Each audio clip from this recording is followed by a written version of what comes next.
यह कहानी उस वहशी दरिंदे की है जिसने एक दो नहीं 20 युवतियों के साथ ऐसी घिनौनी हरकत की। गर्भ निरोधक गोली की जगह वह टैबलेट में साइनाइड दे देता था। जी हाँ, वही जहरीला साइनाइड जिससे ज्वेलर्स गहनों को चमकाते हैं, और वही साइनाइड जिसमें 1 सेकंड में किसी की भी मौत हो जाती है। एक के बाद एक युवतियों को वह शिकार बनाता रहा। 6 साल तक महिलाओं की लाश मिलती रही। किसी को कुछ समझ नहीं आ रहा था कि आखिर इन हत्याओं का मास्टरमाइंड कौन है। लेकिन जब इस राज पर से पर्दा उठा तो लोगों के पैरों तले जमीन खिसक गई। जी हाँ दोस्तों, कौन है ये मास्टरमाइंड? आज की कहानी में हम इसके बारे में जानेंगे। तो दोस्तों, कहानी शुरू करूं उससे पहले यही कहना चाहूँगी कि अगर आप चैनल पर नए हैं और या अभी तक आपने चैनल को सब्सक्राइब नहीं किया है तो चैनल को सब्सक्राइब कर लीजिए और साथ में बेल आइकन ज़रूर प्रेस कर दीजिएगा फर्दर नोटिफिकेशन के लिए। और इसके साथ ही कहानी के बारे में आपकी कोई भी राय है तो कमेंट बॉक्स में जाके कमेंट करके ज़रूर बताएं। तो चलिए दोस्तों, शुरू करते हैं आज की कहानी। आज की कहानी कर्नाटक के सीरियल किलर साइनाइड मोहन की है। इस सीरियल किलर का असली नाम आनंद कुलल है।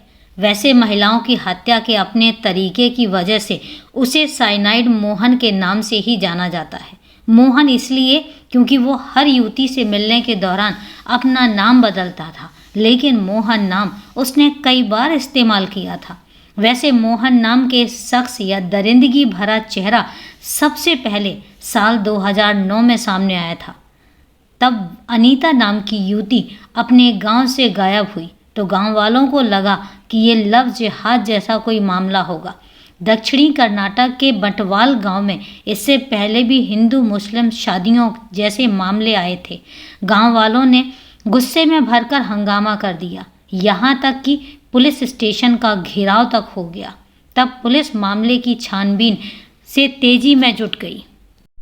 मोहन 25 से 30 साल की ऐसी युवतियों को ढूंढता था जिनकी शादी ना हुई हो। उनके साथ दोस्ती करता, शादी का भरोसा देता और फिर सस्ते लॉज में ले जाकर शारीरिक संबंध बनाता। इसके बाद भी उसकी सनक ऐसी थी कि वह गर्भ निरोधक गोली के नाम पर ऐसी चीज़ खिला देता कि कुछ ही देर में युवती तड़प कर दम तोड़ देती थी। अचानक एक दिन लापता लड़की के फ़ोन की घंटी बज उठती है। साल था 2003। दक्षिणी कर्नाटक के एक शहर में महिला टॉयलेट में भीड़ लगी हुई थी। लोग चिल्ला रहे थे लेकिन अंदर से दरवाज़ा बंद था।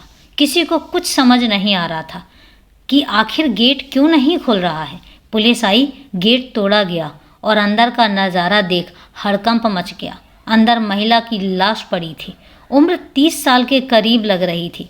महिला की बॉडी देखकर लग रहा था जैसे किसी शादी में जाने के लिए वह तैयार हुई हो, लेकिन शरीर पर एक भी गहने नहीं थे। साड़ी नई पहनी हुई थी, गजरा भी लगाया हुआ था। पुलिस तहकीकात शुरू करती है लेकिन कोई ठोस सुराग नहीं मिलता जिससे पता चलता कि यह हत्या थी या आत्महत्या। कुछ महीने बीते ही थे, उसी शहर के एक और टॉयलेट से महिला की लाश मिलती है। काफ़ी कुछ समानताएं मिलती हैं लेकिन पुलिस के हाथ खाली ही जा रहे थे। साल बीता लेकिन टॉयलेट से महिलाओं के शव मिलने के सिलसिले जारी रहे। 2009 आते आते कर्नाटक में 20 महिलाओं के लापता होने के बाद और उनके शव मिलने की पुष्टि हो चुकी थी। ये केस पुलिस के लिए पहेली बन चुके थे। वारदात में समानताओं की कड़ियाँ जोड़ी गईं। यह भी साफ हो गया कि इन सभी महिलाओं का आपस में कोई ना कोई कनेक्शन जरूर है। सभी महिलाओं में समानताएं ये थी कि सभी महिलाओं की लाश अलग अलग बस स्टैंड के पास किसी टॉयलेट से मिली थी। सभी महिलाओं की उम्र 25 से 30 साल के बीच की थी। सभी ने अच्छी अच्छी साड़ियाँ पहनी हुई थी लेकिन सभी के शरीर पर कोई भी गहने नहीं थे। देखकर ऐसा लगता था कि उनसे लूटपाट की गई है। तफ्तीश आगे बढ़ती है। 16 जून 2009 को बंटवाला इलाके से 22 साल की एक युवती लापता हो जाती है। इस मामले में 2 समुदाय के लोग आमने सामने आ जाते हैं। लव जिहाद का मामला समझा जाने लग जाता है। आरोप लगा कि दूसरे समुदाय का युवक युवती को भगा कर ले गया है। पुलिस स्टेशन को लोग घेर लेते हैं। हालात बिगड़ते देखकर पुलिस ने आक्रोशित भीड़ के सामने 1 महीने का वक्त मांगा और शुरू हुआ सीरियल किलर को पकड़ने का एक बड़ा ऑपरेशन। महिला के फ़ोन कॉल खंगाले जाने लगे। एक और युवती के बारे में पता चला कि वह भी लापता पाई गई। एक करके 19 महिलाओं के लापता होने की लिस्ट तैयार हो गई, जिनकी बाद में लाश पाई गई थी। हर युवती की डिटेल को गहराई से जांचा गया तो सबका कनेक्शन किसी न किसी तरह से मंगलौर के गांव से निकल आ रहा था। इस गांव के उन सभी लड़कियों को फ़ोन किया गया। ऐसे में पुलिस यह मानकर चलने लगी कि शायद इन हत्याओं के पीछे लूटपाट वाला कोई गैंग या सेक्स रैकेट भी शामिल हो सकता है, जो विरोध करने पर महिलाओं को मौत के घाट सुला देता है। तभी पुलिस के हाथ एक ऐसा सुराग लगता है कि डिपार्टमेंट में खलबली मच जाती है। दरअसल एक लापता युवती के फ़ोन पर घंटी बज उठती है और कोई फ़ोन पर हेलो कहता है। पुलिस ने कड़ाई से पूछताछ की तो पता चला कि उस शख्स को यह फ़ोन उसके चाचा मोहन कुमार ने दिया था। संदिग्ध मोहन की तलाश शुरू होती है। कुछ ही घंटे में उसे मंगलौर के पास डरला कट्टा गांव से पकड़ लिया जाता है। पुलिस की पूछताछ में वह एक एक कर राज उगलता है और कर्नाटक समेत पूरे देश में लोग सन्न रह जाते हैं। सीरियल किलर आनंद बताता है कि वह ऐसी गरीब युवतियों को अपने प्यार के जाल में फंसाता था जिनकी शादी ना हुई हो। दोनों साथ जीने मरने का वादा करने लगते। बात शादी तक पहुंचती, लेकिन आनंद युवती के सामने भागकर शादी करने की शर्त रख देता। वह महिला को गहने और बढ़िया साड़ी लेकर भागने के लिए मना लेता, जिससे वह अच्छे दुल्हन बन सके।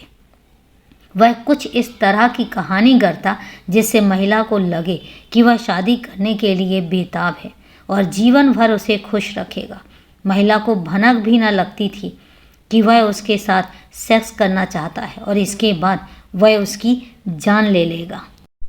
तो दोस्तों, इससे आगे की कहानी शुरू करूं उससे पहले चैनल को सब्सक्राइब ज़रूर कर लीजिए, लाइक कीजिए और कमेंट ज़रूर कीजिए, क्योंकि मुझे आपके सपोर्ट की बहुत ज़्यादा ज़रूरत है। सब कुछ किसी फिल्मी स्टोरी की तरह सीन दर सीन चलता। महिला शादी के लिए घर से भाग जाती। कर्नाटक के एक हसन जिले के एक बस स्टैंड पर महिला से मिलता। पास के ही एक सस्ते होटल में वो जाते। सुबह होते ही मंदिर में शादी की चर्चा होती रहती। खाना खाने के बाद वह दरिंदा अपने असली रूप में आ जाता। महिला कहती कि शादी से पहले ये सब ठीक नहीं है, लेकिन मोहन ऐसा मुंहपास फैलाता कि सुबह ही तो शादी होनी है, क्या तुम्हें मुझ पर भरोसा नहीं है। आखिर में प्रेम से भरी बातों से वह महिला आ जाती और आनंद रात भर उसके साथ शारीरिक संबंध बनाता। अगले ही दिन वे शादी के लिए तैयार हो जाते। महिला उसी होटल में लॉज में दुल्हन की तरह सस्ती संवरती, महंगी साड़ी, फूलों का गजरा, चमचमाती चूड़ियाँ पहनती। आनंद कुछ काम बताकर थोड़ा पहले ही निकल जाता और बस स्टैंड पर मिलने को कहता। वहीं से मंदिर आने की बात भी करता। दुल्हन बनी वह महिला बस स्टैंड पर आती। तभी बातों ही बातों में आनंद अपनी जेब से एक टैबलेट निकालता। महिला को प्यार से कहता कि रात में जो हुआ उसकी टेंशन मत लो, ये गोली खा लो। कुछ पूछने पर वह प्यार भरी बातों से महिला का दिल बहला देता। आगे वह कहता कि टॉयलेट में जाकर टैबलेट खा लो, फिर मंदिर चलते हैं। इसी दौरान वह महिला को गहने भी उतरवा लेता कि उसका टॉयलेट में क्या ज़रूरत है। महिला अगर टॉयलेट जाने की बात पर ऐतराज़ करती या वहीं खाने की बात करती तो वह कहता कि शायद दवा खाने के बाद कुछ प्राइवेट वाली कोई दिक्कत हो सकती है, इसलिए कह रहा हूँ कि टॉयलेट में जाकर दवाई खा लो। आनंद वहीं एक बैग में महिला के गहने लेकर खड़ा रहता। 5 से 10 मिनट के भीतर महिला टॉयलेट जाती, अंदर से दरवाज़ा बंद करती और जैसे ही वह टैबलेट खाती उसकी तबीयत बिगड़ने लग जाती और कुछ ही सेकंड में वह टॉयलेट की सीट पर तड़प कर दम तोड़ देती। आनंद तब तक वहां खड़ा रहता कि जब तक वहां पर हंगामा या भीड़ नहीं जुट जाती।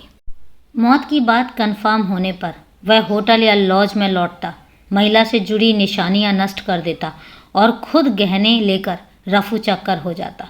ऐसा ही उसने सभी 20 महिलाओं के साथ ऐसा किया। पुलिस ने जब साइनाइड मोहन की क्राइम कुंडली खंगाली तो उसकी एक डायरी भी मिली जिसमें कई ऐसी महिलाओं के फ़ोन नंबर भी मिले जो उसके झांसे में नहीं आईं। सनकी मोहन पहले दक्षिण कन्नड़ जिले में प्राइमरी स्कूल का टीचर था। 2013 में मंगलौर की कोर्ट ने साइनाइड मोहन को फांसी की सज़ा सुनाई और फिलहाल वह जेल में है क्योंकि हाई कोर्ट ने उसकी फांसी की सज़ा को उम्र कैद में तब्दील कर दिया था। अगर देश के खूंखार शातिर दिमाग वाले अपराधियों पर किताब लिखी जाए तो साइनाइड मोहन का एक चैप्टर जरूर आएगा।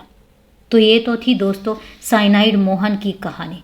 अब आपकी कहानी के बारे में क्या राय है कमेंट करके ज़रूर बताएं। तो चलिए दोस्तों, कल फिर मिलते हैं एक नई कहानी के साथ।